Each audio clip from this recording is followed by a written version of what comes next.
Senator Ronald Bato de la Rosa, Senador, mayang gabi, si MJ at si Admar.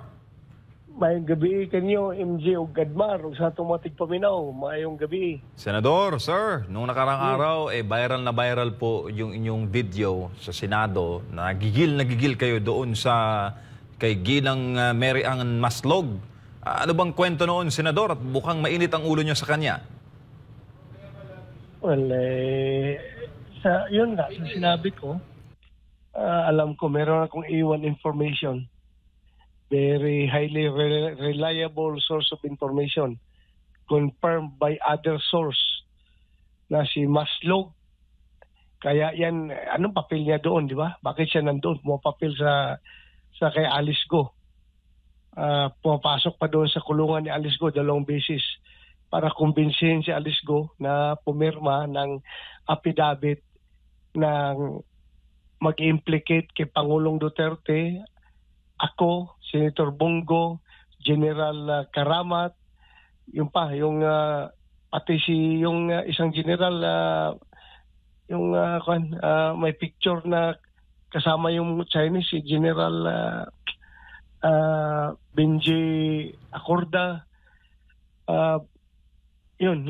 Gusto ipa-implicate para alam naman natin anong purpose nila. At ang nag-utos, isang taong taga Malacanang. Senador, yung pong tao na yon, kailan nyo po papangalanan? Pwede ba nating ibuko ngayon kung sino? Yung tinutukoy po ninyo? Kilala ninyo yan. Kilala ninyo. Kilala ninyo yan. Maraming kilala si partner Admar sa Malacanang eh. Sino kaya doon? Kilala nyo yan. Pero anyway, Senator, sir, lumalabas na kayo po ay re-electionist. Si former President Digong ay babalik po sa Davao bilang Davao Mayor kung palaring manalo sa susunod na eleksyon. Lahat ng ito, ang timing sa inyo, ano nakikita nyo, sir? Talagang demolition job. Talagang sisiraan tayo ng gusto para lalakas yung chances nila pag 2028. Hoping na hihina ni si Inday Sara, si BP Sara kapag na-demolish lahat kami.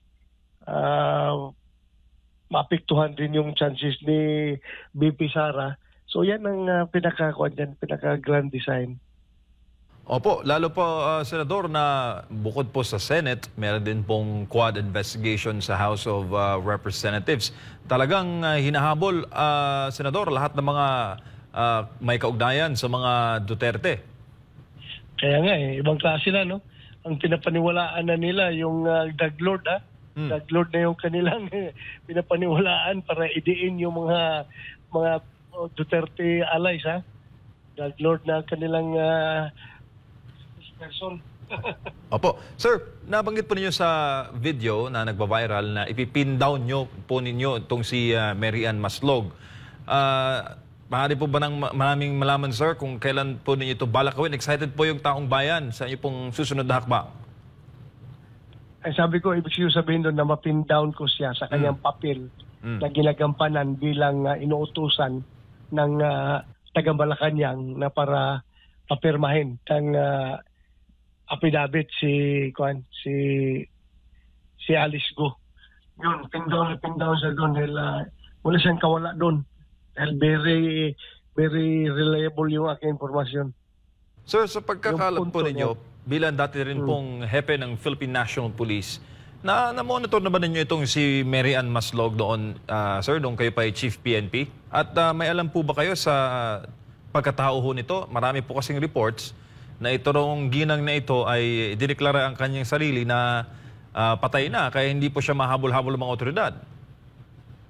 Yun nga, ang lumalabas ngayon, di ba? Pero nahuli pa rin siya ng NBI dahil nga mayroon pa siyang mga ibang kaso dito na kinasangkutan. Tapos nung kinunan siya ng fingerprint, nag-match sa fingerprint ni Mary Ann Maslog. At saka talagang konfirmado na siya si Mary Ann Maslog, hindi siya si Jessica, yung gawin niyang bagong pangalan. May pangalan siyang bago Ginagamit niya doon sa Amerika, nagtago siya sa Amerika. Dahil she defrauded the Philippine government ng 24 million worth ng textbook scam ang tawag ng kaso niya. At na ngayon lang after nung hearing, nagtawag sa akin yung mga tao na dati na lumapit sa akin, nagpatulong dahil na biktima rin sila ng ilang milyong pesos no nitong Merian Maslog noon pa. Lumapit sa akin pero hindi na nila malukit-lukit. Yun nga, nawala na nga, pumuntang Amerika. Ngayon, tumawag sa akin na, sir, yan yung kinumplin ko sa iyo noon na nagpapatulong ako. Ilang milyon yung nakuha sa akin, sir. Tapos marami pang nagkuhan din sa akin, nagtitik sa akin mga taga Bukidnon, taga Cagayan, nagsabi na talagang ang dami yang nabiktima yung babae na yan. So, Hustler talaga, hustler. con artist ba siya, Senador? Con artist talaga, super con artist. Kayo po ba yung magsasagawa rin ng investigasyon? Kasi sa inyo pong account, marami po nagreklamo dito kay Maslog. Ay, yung mga reklamo naman nila ina-actionan na ng NBI at saka sa IDG. Kaya nga siya nakakulong ngayon, di ba? Kaya hindi na kailangan imbestigahan pa ng Senado yan. Ongoing naman yung mga kaso niya. Senador, may gabi si Admar po ito. Dito naman po sa naging pahayag ni nung unay umamin ito na isang sa drugs, no, patungkol sa drugs, pero meron po siyang isiniwalat din sa nagpapatuloy na Quadcom. Sabi dito, i-quote ko lang, ay ito'y patungkol dun sa pinilit mo raw siya nung kayo po ay PNP chief na magsinungaling at ikonekta si dating Senador Leila de Lima sa illegal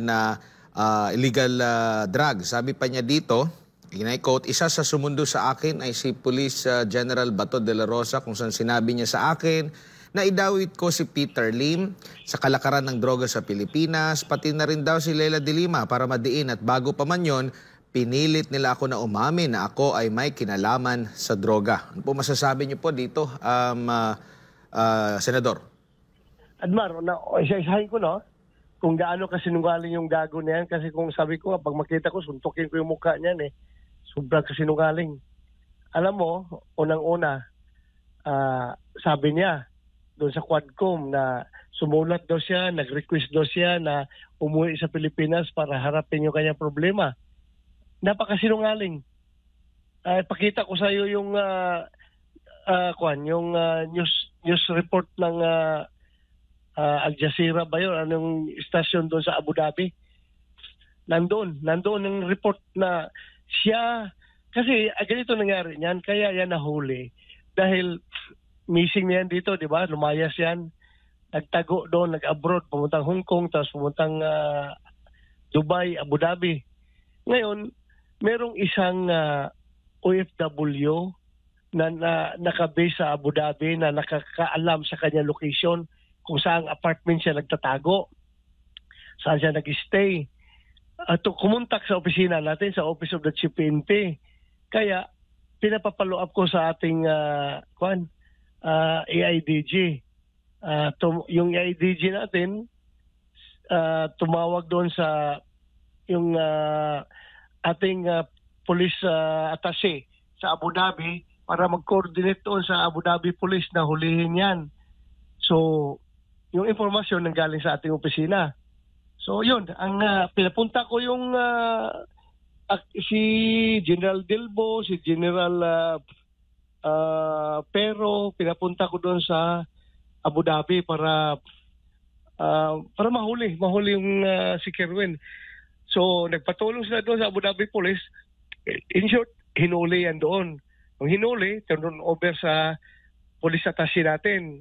Yung police attaché natin, turn over dito kina Dilbo at kay Pero, sinamahan yan, pauwi dito sa Pilipinas. Pagdating dito sa Pilipinas, yun, sinalubong ko. So, grabing sinungaling niya. Sabi niya, sumulat na nag-request na umuwi, na hindi man siya voluntaryo umuwi, kundi hinuli yan doon. Pangalawa, yung sabi niya na pilit ko doon siya pinapaamin na siya ay may kinalaman sa droga dito. Bakit ko pa siya papaaminin na kalat na kalat naman na nag-load siya ng Albuera Leyte. Bakit ko pa siya papaaminin? Napakasinungaling. Bakit ko siya papaaminin? Na kalat naman, pati yung tatay niya mismo, umamin mo sa akin, di ba? If you can remember, sumurinter sa akin yung tatay niya. Opo. At galit na galit sa kanyang anak dahil nadadama ito sa buong pamilya dahil yun na tigas daw ang ulo. Sige pa rin daw kahit na gusto na lang huminto. Ang tatay involved din sa drugs pero gusto na daw niyang huminto pero si Kerwin nagpapatuloy. So yun na. Tapos yung tungkol kay Dilima, sabi niya pinapakausap ko pa daw binigay ko pa daw cellphone, pinakausap ko siya kay Dayan, yung boyfriend ni Dilima. Napakasinungaling. Paano ko siya pagkausap kay Dayan na nung panahon na yun si Dayan nagtatago. Hindi pa nahuli si Dayan. Paano ko magkakaroon ng number ni Dayan? Bakit ko siya pagkausapin kay Dayan? Grabe maggawa ng istorya. At anong motibo ko na ipakuha sa kanya si Dilima, ipadawi si Dilima na hindi man ako may hawak ng kaso ng Dilima, hindi man ang PNP, ang DOJ man. Wala man kami pakialam doon sa case build-up laban kay Dilima. Ang DOJ mismo ang nag-case build-up at nagpahil ng kaso kay Dilima. Walang pakialam ang PNP doon. O bakit ko pipilitin siya na i-implicate si Dilima? Sunod, si Peter Lim. Peter Lim, wala akong alam dyan kung involved yan sa droga. Alam ko lang yan, nung nag-research ako, way back na, after nung sinabi niyang pangalan ni Peter Lim, nalaman ko na kung ano may mga background si Peter Lim sa droga. No? Pero yung pangyari na yung pag war on drugs natin, wala akong alam ng Peter Lim na drug lord. Saan ko nakuha ang pangalan? Sa kanya. Kasi nung dumating siya, kinausap ko siya, tinanong ko siya, saan ba talagang source niyo ng droga? Bakit ang dami mong droga dyan sa Albuera? Sabi niya, sir, ang source ko sir, si Peter Lim, minsan, kung wala kay Peter Lim, kay General Luot. O si General Luot, bakit ko i-implicate si General Luot? Nakapwa ko PMR yan. Bakit ako magawa ng istorya at i-implicate si Luot? Siya mismo, sa kanya nang galing yan, voluntaryo niyang sinabi yung pangalan na yan. O ba, anong motibo ko sa kanila? Hindi ko man wala man akong motive sa mga tao na yan. Hindi man yan wala akong nakita motibo na bakit ko pilit siyang utusan na implicate yung mga tao na yan. Na siya mismo nang galing sa bibig niya yan, na yan daw ang source niya. So, yung kay Dilima, anong pakialam ko kay Dilima? Hindi man PNP naghawak ng kaso ng Dilima. Ang DOJ man. Bakit ako gagawa ng istorya na ipa-implicate si Dilima? Grabe talagang kasinungaling ng tao na yan. Halata man kung nagsasalita, di ba? Halatang minimorize niya yung script na pinapasunod sa kanya. Yung script na gusto niyang papalabasin, minimorize niya. Makikita mo man kung yung delivery niya. Halatang nag-iisip. Opo. Gaano ito kadelikado, General? Kasi may mga sinumpaan din yan siya nung humarap siya sa unang mga pagdinig, pati sa pagdinig sa Senado, saka sa Kongreso nung una, no? Nung mga una, last administration, tapos sa mga korte, tapos simpleng-simple lang babawiin. Parang nagiging trend po yung pagbawi ng mga testimonya po, Senador. Unang-una, kung ano sa sinungaling, di ba, unang-una, yung Senate hearing noon, nagsinungaling na siya. Sabi niya si Espinido daw tumatanggap ng pera sa kanya. Galit na galit siya at humingi sa kanya ng pera. Ngayon, nung umuwi na sa tapos ng hearing, pinuntahan ko siya doon sa kulungan ng AIDG. Tinanong ko kung totoo ba talaga. If you can remember, napaiyak ako doon sa hearing dahil sama ng loob ko. Si Espinido pala tumatanggap ng pera. Akala ko pagkatiwalaan na tao. Nung tinanong ko doon sa barracks natin, totoo ba talaga yung sinabi mo? Ang sabi niya, sir, hindi totoo yun, sir. Masama lang loob ko dahil napatay yung tatay ko, kaya nasabi ko yun. So, he lied under oath doon sa Senado nung hearing na yun dahil gawa-gawa lang pala yung istorya. Tapos ngayon, yung Quadcom, gano'n na naman pinapalabas niya, gumagawa na naman sa istorya. Kung nagsinungaling siya noon, hindi malayo magsinungaling rin siya ngayon. At talagang puro kasinungalingan yung pinagsasabi niya. And ang napapansin natin dito, yung mga latest niya na pagbabago na naman ng testimonya, binibigyan na naman ng bigat, parang hindi inalala ng mga kasalukuyan nag-iimbestiga yung mga dati pang mga nagtatak na sa kasaysayan na ginawa nitong itong si Espinosa po. Kasi may motibo yung kanila pag-imbestiga. Kung pag-imbestiga na ang purpose talaga na hindi yan in aid of legislation, kundi in aid of persecution. Gusto talaga nilang i-persecute ang mga Duterte allies para, yun na, alam mo na, demolition job. May recent naman ngayon din, ito namang naging pahayag po ni dating PCSO General Manager, dating police din, si Garma. At nag-iba na naman din siya ng tono at ang kanyang sinabi po ay hiniling daw sa kanya ni dating Pangulong Rodrigo Duterte na magkaroon ng isang police official, nung police pa siya, na maghanap ng police officer na kayang magpatupad ng war on drugs ng kagaya doon sa Davao City at ito po'y gagawin sa national scale. At sinasabi niya rito na pag nakapatay daw ng mga drug suspect ay bibigyan ng reward. Ano pong masasabi niyo ukol dito, Senador?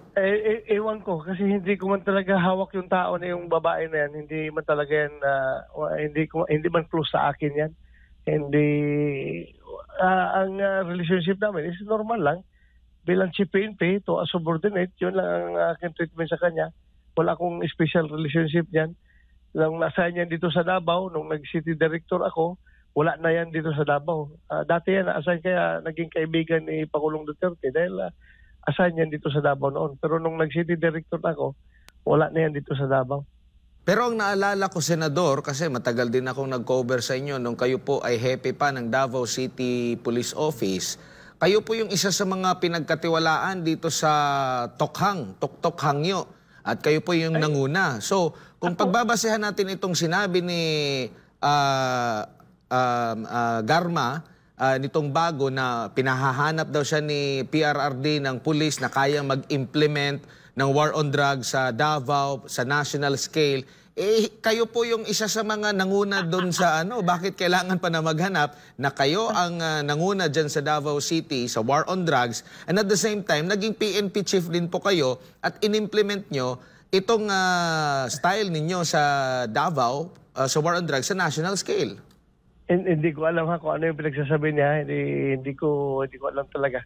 Hindi ko narinig, hindi ko pa nakita kung anong sinasabi niya. Kasi yung sabi niya dito, during our meeting, he requested that I locate a Philippine National Police Officer or operative who is a member of the INC, indicating that he needed someone capable of implementing the war on drugs on a national scale, replicating the Davao model. This Davao model was referred to the system involving payments and rewards. The Davao model involves 3 levels of payments or rewards. First is the reward if the suspect is killed. Second is the funding of planned operation or co-plans. Third is the refund of operational expenses. Ito yung naging naging pahayag dyan po sa Quadcom. Ay, member ng INC. Yung sabi niya? O, parang pinapahanap siya na dapat member daw ng INC. Member ng INC. Oo, na kaya mag-implement. Baka iba na naman ibig sabihin niya yan. Baka si ibang official na naman. Di ba nag-member ng INC? Eh, yun nga po. Kung maghanap ng kayo po yung pinaka-the best talaga. Pero ano po yung, at the end nito, Senador, ano yung nakikita ninyo dito? Dali. Kung ako yun, how come na yung isang police major, siya ang tatanungin ng presidente kung sino ang magiging si PNP? Yung ba ibig sabihin nun? Yung parang sir, parang inutusan siya na maghanap ng police officer daw na kayang mag-implement ng war on drugs sa national scale. Yung modelo is yung Davao City. Kaya nga ang sabi ko, di ba kayo po, Senador, ang Davao City Chief. Bakit kailangan pang dumaan kay Garma para maghanap? Kayo yung talagang nanguna doon sa Oplan na Tokhang, doon sa Davao. Yun nga. Hindi ko alam kung bakit niya sinabi yan. Sir, wala po ba kayong balak na maghain ng mga kaso o babalikan, lalo na itong si Espinosa, para talaga once and for all? Kasi may mga nagbablog din, sir, na naghahanap ba ng, kumbaga, bawi ninyo sa mga ginagawa ngayon na investigasyon against you, Senator Bongo and former President Duterte. Hindi na kailangan yan kasi it's his word against my word. Eh kung titingnan natin yung kredibilidad, saan maniniwala dapat ang tao? Doon sa former chief PNP na naging senador na o doon sa isang drug lord? O saan dapat maniwala ang tao? Bakit hindi ko kailangan ng kaso-kaso? Kapoy-kapoy lang yung kaso-kaso na yan. Hindi ko na kailangan ng hindi man tayo mahilig dyan sa kaso-kaso na yan. Pero sa nakikita niyo, Senador, ito'y possible na hakbang na mga kumakalaban po sa mga Duterte at lahat ng konektado sa kanya, considering malapit na ang midterm election dahil malakas din po kayo sa mga survey din. Ano pa? Yan talaga yan. Demolition job talaga. Sir, meron pong pahayag si Pangulong BBM doon po sa sinabi po ninyo na isang opisyal ng Malacanang nasa likod nitong kay Mary Ann Maslog. Sabi niya, I don't know who that person is. Your thoughts on that? Mabuti hindi niya alam. Kasi baka hindi talaga niya alam siguro. Bisaya ba ni Sir? Ha? Bisaya? Ayay ka. Senador, sa kabila po nito, ano po yung mga hakbang ninyo? Kasi, kumbaga, papalapit na rin itong midterm elections. Ano po yung mga gagawin pa ninyo ng mga hakbang para maipaintindi din sa taong bayan? Kasi, kumbaga, lamang sila kasi nandyan sila. Meron sa kapangyarihan mag-hearing, wala din po ba kayong move na magkaroon din ng kahalintulad na hearing na maitanong din sila, masala din sila itong mga nababanggit doon sa Quadcom? Pangit kasi, no? Admar, kung ganun ang gagawin ko, para bang sabihin nila, ako, mahiya rin ako eh. Tao ako na mahiya. Baka sabihin nila na si Bato ginagamit yung kanyang committee para i-clear yung kanyang sarili. Pwede ko man i-clear ang sarili ko through explaining through the media kung i-cover ng media yung explanation ko. Pero hindi ko kailangang mag-hearing pa para salungatin yung kanilang sinasabi dahil parang lalabas nga na self-serving yung aking effort na gusto ko lang i-clear ang sarili ko. Gamitin ko pa yung aking committee. Mahiya ako. Dagang salamat, Senador, sa imong panahon karong gabi una ug amping-amping sa kanunay, sir. Salamat kayo sa inyo, MJ o Gadmar. O amping po mo na mayong gabi ninyong mayong gabi ka na tanan.